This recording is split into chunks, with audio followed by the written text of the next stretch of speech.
Hi everyone. आज इस video में हम बात करने वाले हैं एचडीएफसी बैंक के रिजल्ट्स के ऊपर। लेकिन उससे पहले मैं आपको एक डिस्क्लेमर दे दूं, हो सकता है मेरी और मेरी फैमिली मेंबर के इसमें कुछ पोजीशन हो, तो हम कोशिश करेंगे जितना अनबायस्ड होकर इसका एनालिसिस हम कर सकते हैं उतना करेंगे। लेकिन आप जो भी डिसीजन लें फाइनेंशियल एडवाइजर से पूछने के बाद ही लें।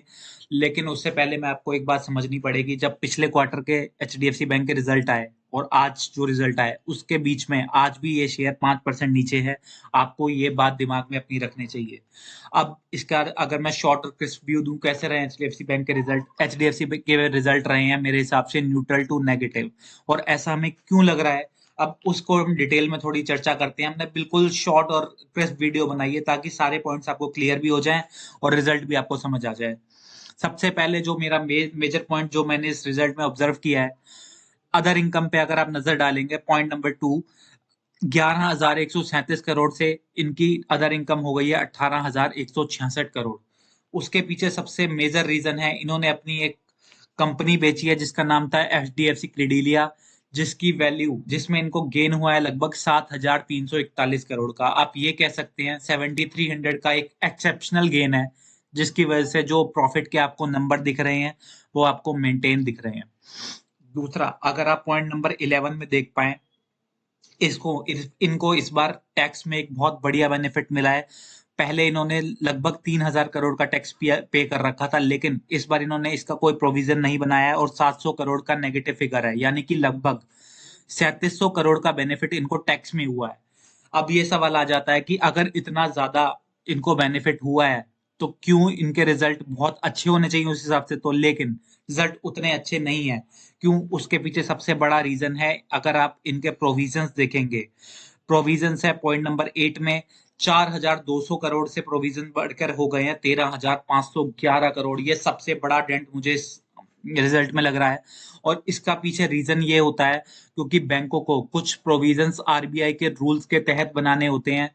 अगर आपके स्टैंडर्ड क्वालिटी के एसेट हैं भी, मतलब परफॉर्मिंग एसेट हैं भी, तो भी आपको एज पर आरबीआई पॉलिसी आपको 0.4% के प्रोविजंस बनाने होते हैं। लेकिन बैंकों के पास एक अधिकार है, अगर आपको लगता है कि इन फ्यूचर एनपीएस थोड़े बढ़ने वाले हैं तो आप उनका आज ही प्रोविजन बना दे। तो कंपनी को ये महसूस हो रहा है कि 10,900 करोड़ के एडिशनल इनको प्रोविजन बनाने चाहिए जो कि बैड डेब्ट्स हो सकते हैं इन फ्यूचर। तो उन्होंने प्रोविजंस आज ही बना दिए। तो इससे हुआ क्या, 7,000 करोड़ का जो इनको अदर इनकम में बेनिफिट हुआ, 3,000 करोड़ का जो इनको टैक्स में बेनिफिट हुआ, और 10,900 करोड़ का जो इन्होंने प्रोविजन बनाया, तो ये नॉक ऑफ होके इनका रिजल्ट लगभग लगभग फ्लैट आए हैं। और रिजल्ट फ्लैट आए हैं तो अगर आप इसके ईपीएस की बात करेंगे तो ईपीएस 21 रुपए 67 पैसे की हो गई है। 21 रुपए 49 पैसे से मैं डिल्यूटेड बेसिस पे बात कर रहा हूँ। एनपीए थोड़े से बढ़ के आए हैं, अगेन एक नेगेटिव है। और एक जो सबसे बड़ा डेंट मुझे इस रिजल्ट में क्या लगा है वो मैं आपको बताऊं, जिसकी वजह से मुझे लगता है मार्केट इसको नेगेटिवली ले सकता है। जो सबसे बड़ा, अगर मैं सेगमेंट वाइज इसको देखूं, सेगमेंट वाइज अगर मैं इसको देखूं, 1883 करोड़ से इनकी ट्रेजरी इनकम क्या होती है, जो भी इन्होंने पैसा आरबीआई को आरबीआई को दिया, इन्वेस्टमेंट के तौर पे जमा किया, उसके ऊपर जो इनको इंटरेस्ट आया वो हुआ 1883 करोड़ से 9,128 करोड़। बहुत बढ़िया जंप है, बहुत बढ़िया जंप है।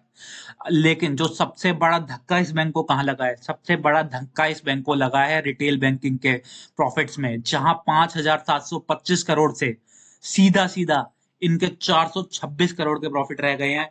ये एक सबसे बड़ा रीजन हो सकता है, अगर मार्केट इस पे नेगेटिव रिएक्ट करेगा तो सबसे बड़ा रीजन इसका यही होगा, रिटेल बैंकिंग में प्रॉफिट घटना। और दूसरा रीजन इसमें क्या हो सकता है, होलसेल बैंकिंग में देखेंगे तो आप 9,800 करोड़ से सीधा 3,700 करोड़ से, यही कुछ रीजंस थे जिसकी वजह से एचडीएफसी बैंक को एक प्रीमियम दिया जाता था। लेकिन जिस हिसाब के रिजल्ट इस बार पेश करे हैं, मुझे तो बिल्कुल अच्छे लगे नहीं है। लेकिन प्राइस में अगर मैं जाऊं, प्राइस ऑलरेडी 5% नीचे है पिछले क्वार्टर से, हो सकता है एक बार प्राइस में बहुत बड़ा डेंट ना पड़े, बट ऑल एंड ऑल मुझे रिजल्ट बहुत ज्यादा अच्छे नहीं लगे। कुछ पॉइंट्स मैंने आपको हाईलाइट कर दिए हैं क्यों मुझे ये रिजल्ट अच्छे नहीं लगे। आपको अगर वीडियो पसंद आई हो तो प्लीज इसको लाइक करें, शेयर करें, सब्सक्राइब करें। Thank you so much.